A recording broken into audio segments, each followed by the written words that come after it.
Hi guys, today we're starting simplifying rational expressions.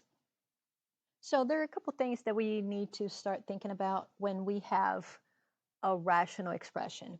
Well, the first thing is we can divide by zero. So when you're simplifying or when you're solving, just think about those numbers that you may substitute there that could give you a zero in the denominator.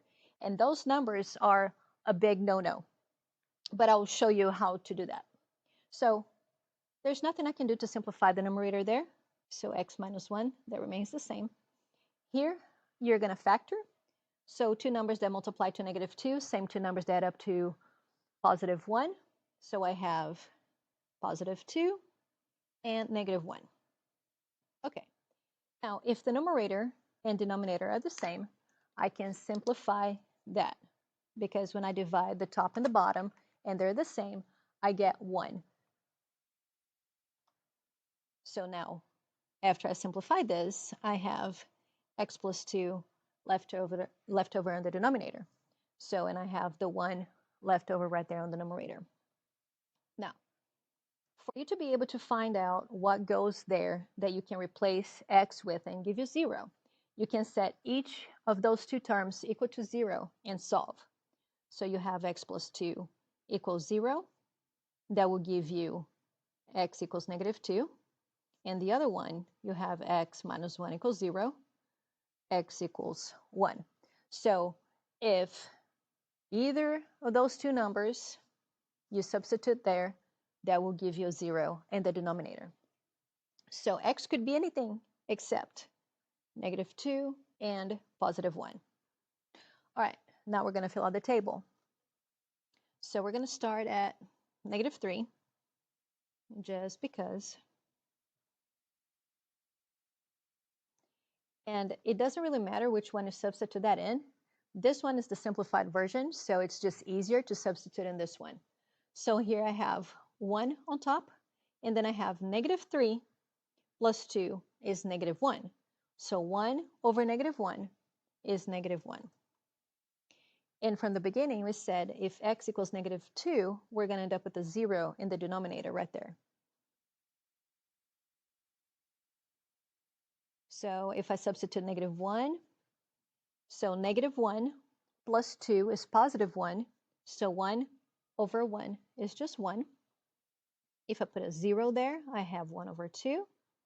If I have a 1 right there, 1 plus 2 is 3, so 1 over 3. And then 1, 2 plus 2 is 4, so 1 over 4. And then 1 over 5.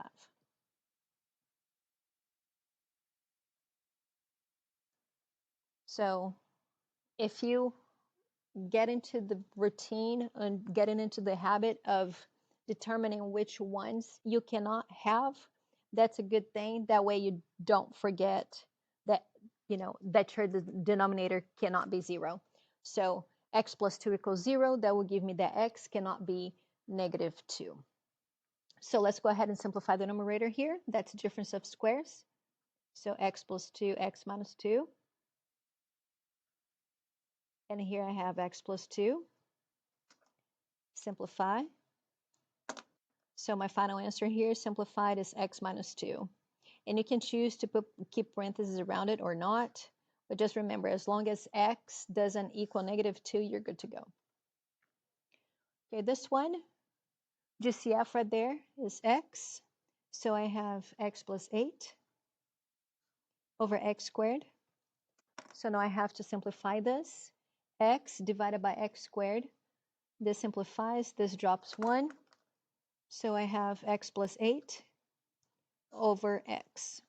Now, the answer is no, you cannot simplify this x with this x. Because remember, you had parentheses around this. And you can only simplify if you have another binomial right there in the denominator. So just this x with that x, you cannot break those parentheses apart. And x cannot be 0.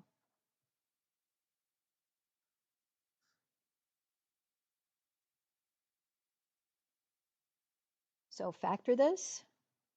So x plus 2, x plus 1. Because 2 times 1 is 2, 2 plus 1 is 3.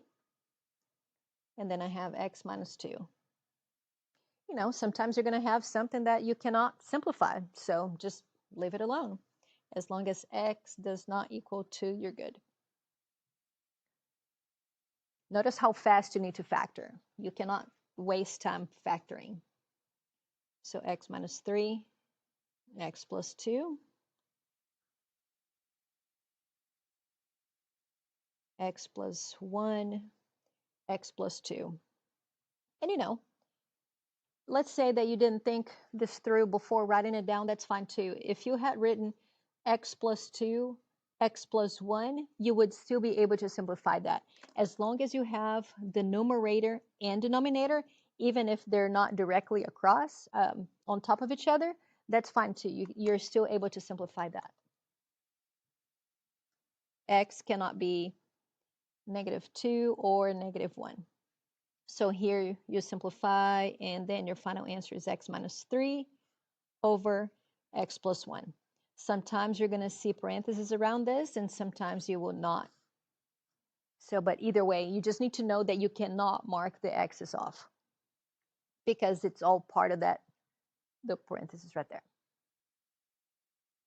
Okay, now that the leading coefficient is not 1, it's a little more here. So if you want to do the diamond, that's fine. Just please, please, please remember that you have to simplify and divide by 2 in the end. So you multiply that, you have -6, and then 1 right there. So -2 times 3 will give you -6, and -2 plus 3 adds up to +1. And because you started by multiplying by 2, you have to divide by 2. So divide by 2 right there. Now I have 2x plus 3, and then you have x minus 1, because I'm able to simplify that 2 with that 2 right there. And we need to do the same thing for the denominator right there. Multiply, I get -4, and they need to add up to -3. So I have 1 and -4. Divide by 4. I have, this one is 4x plus 1.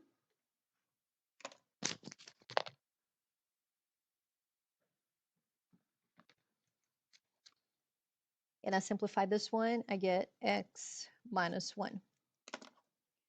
Simplify, and just know that x cannot be +1 or -1/4. Okay, so my final answer is 2x plus 3 over 4x plus 1.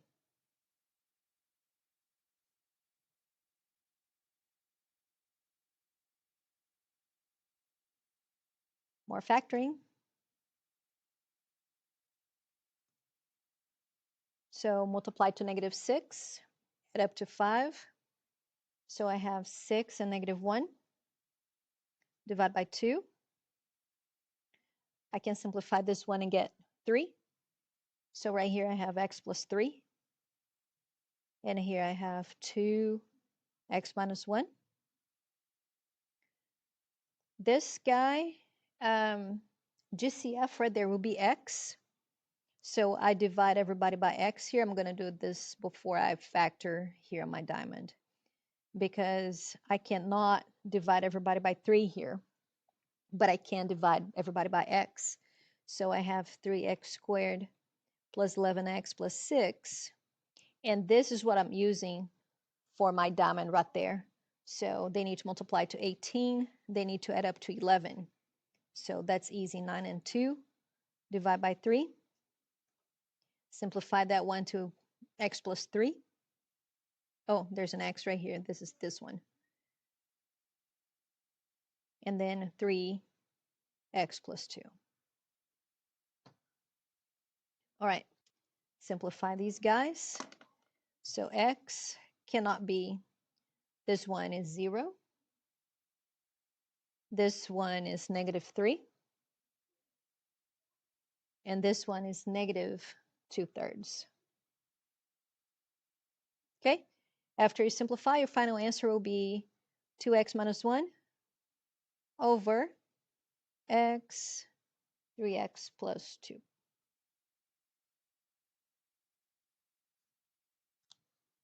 I will make another video for the next page.